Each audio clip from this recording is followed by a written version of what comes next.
Chers amis de partout dans le monde, bienvenue dans cet autre numéro de Jésus, Réponse à tout. Nous disons merci à Dieu pour ces bons matins de bonheur qu'il nous donne. Et aujourd'hui, nous allons parler d'un sujet, un bon sujet que j'aime, qui parle de la vie meilleure. Nous nous posons souvent des questions de savoir qu'est-ce la vie meilleure. Certains pensent que la vie meilleure, c'est avoir de l'argent, avoir une belle femme, avoir des enfants, avoir des belles maisons. Mais tout cela n'est pas la vie meilleure. La Bible est en train de parler que Dieu a un plan merveilleux. Et dans le plan merveilleux de Dieu, ce ne sont pas juste des voitures, les choses qui touchent seulement le corps.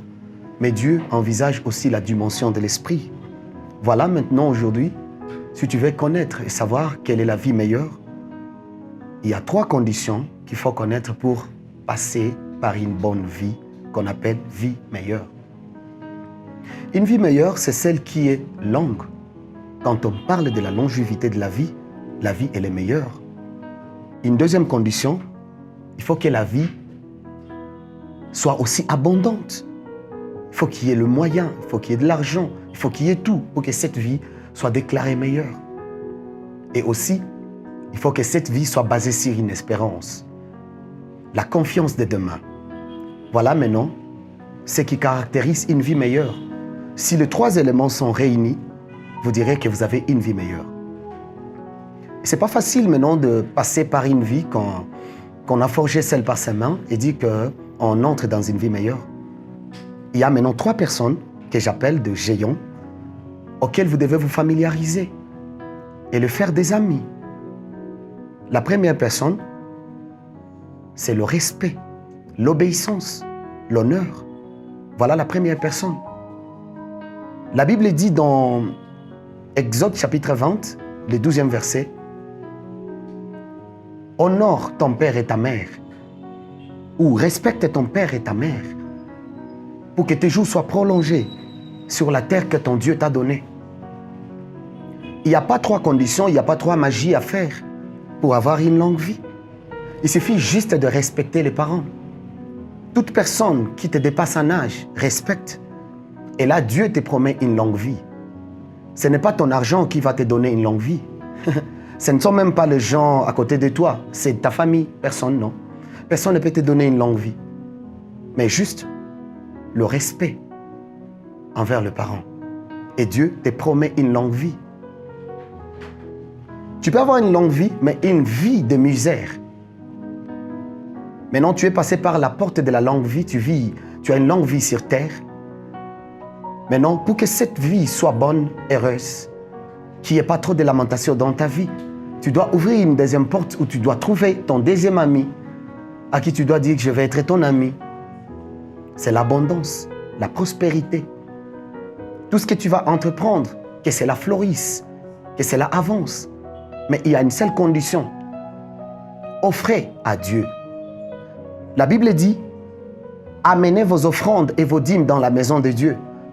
Et voyez si je n'ouvre pas les écluses, les portes et les fenêtres des cieux pour que je vous bénisse. Tu peux avoir une longue vie, mais si tu n'offres pas à Dieu, ta vie sera longue mais misérable. Et nous n'avons pas besoin de vivre de passer une période misérable et longue. Mais nous avons besoin que la vie soit longue et abondante. Nous avons besoin de maisons, de voitures. Nous avons besoin de bien manger. Il ne faut pas que chaque fois quand je vais payer un transport, que j'aille chez quelqu'un et me prosterner, lui demander, je vais vivre comme ça. L'affaire de la vie est faite sur la confiance en soi. C'est pourquoi Dieu dit, je ne vais pas te priver de tout pour que tu n'aies pas à te lamenter. Et il dit aussi, je ne te donnerai pas assez pour que tu n'ailles pas loin de moi.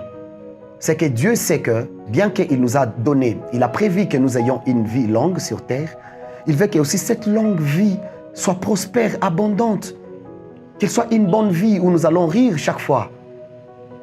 Et aussi, après que vous ayez passé par la deuxième porte, qui est celle de l'abondance, où vous avez de l'argent, vous avez de maison, vous avez de voiture, vous devez passer par une 3e porte maintenant pour croiser votre 3e ami, qui est la justice.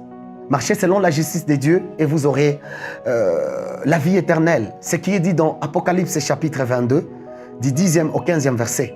Il dit, je viens avec les salaires pour payer à tout celui qui a pratiqué la justice, de lui donner part à l'arbre de vie. Donc Dieu a besoin que, bien que la vie elle est abondante ici sur terre, mais aussi que cette vie ait une espérance d'éternité. Donc, une vie meilleure, c'est celle qui est longue, prospère ou abondante, et aussi espérant qu'un jour, on va vivre éternellement. Parce que ça ne sert à rien d'avoir une longue vie remplie et pleine de souffrances ici sur terre et manquer aussi le ciel.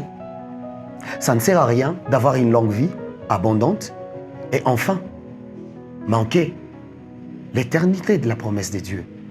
Mais une meilleure vie, celle que Dieu a prévue et a promis à tout un chacun, à toi et moi, c'est que nous ayons une longue vie sur terre, que cette vie sur terre soit vraiment apaisée, aisée ou abondante, et aussi qu'à la fin, nous héritions la vie éternelle. Voilà donc, tu dois te familiariser à ces trois amis, le respect, l'offrande et la justice, pour que tu aies une vie heureuse et meilleure. Je suis Ibrahim Meta, je prie que Dieu te bénisse abondamment et je sais que Dieu le fait. Je te fixe un autre rendez-vous à un autre numéro de Jésus Réponse à tout. À plus.